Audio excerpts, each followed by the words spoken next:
শুভ সকাল সবাইকে। সবার রবিবার দিনটা যেরম করে কাটে আমার কিন্তু সেইভাবে কাটে না। আমার প্রচণ্ড ব্যস্ততম একটা দিন চলে সানডে। যদিও ভাবি একটু ঘুমাবো, ঘুমানোর তো কোনো অবকাশই নেই, কারণ সানডে আমার সবচেয়ে অফিসের বেশি চাপ থাকে। তাই চটপট করে একটু কাজ সেরে নিচ্ছি। প্রথমেই দুটো ঘরের বিছনা টিপটপ করে তুলে নিয়েছি, কারণ দিদি চলে আসবে, যে আমার হেল্পিং হ্যান্ড তিনি চলে আসবেন। আমি গপু পরিবার থেকে রিঙ্কি চলে এসেছি আবার একটা ছোট্ট মিনি ব্লগ নিয়ে। আজকে যেহেতু 3:30-4টের মধ্যে অফিস যেতে হবে, তাই একটু তাড়াহুড়োটা বেশি।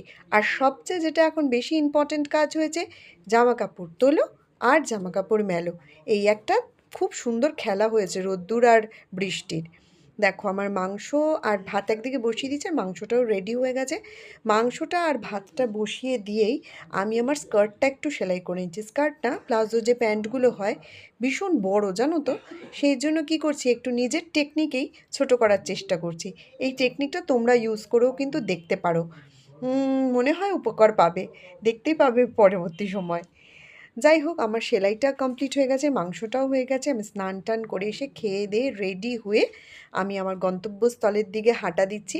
ঈশ্বরকে নমস্কার না করে আমি কোথাও বেরোই না। তাই চলো, এবার তো অফিসের দিকে গুটি গুটি পায়ে গেলাম, নিজেকেও একটু দেখিয়ে দিলাম। তারপরে আর কোনো শ্যুট করা হয়নি। তারপরে বাড়ি ফিরে এসে আমার ফেভারিট কাজ, সেটা হচ্ছে রিলস বানানো। পরপর টুকটুক করে একটু একটু রিলস করে নিলাম। তোমাদের যদি আমার ভিডিওটা ভালো লাগে তাহলে লাইক কমেন্ট করতে কিন্তু ভুলো না। আর এরম ছোট ছোট মিনি ব্লগ দেখার জন্য কমেন্ট করো।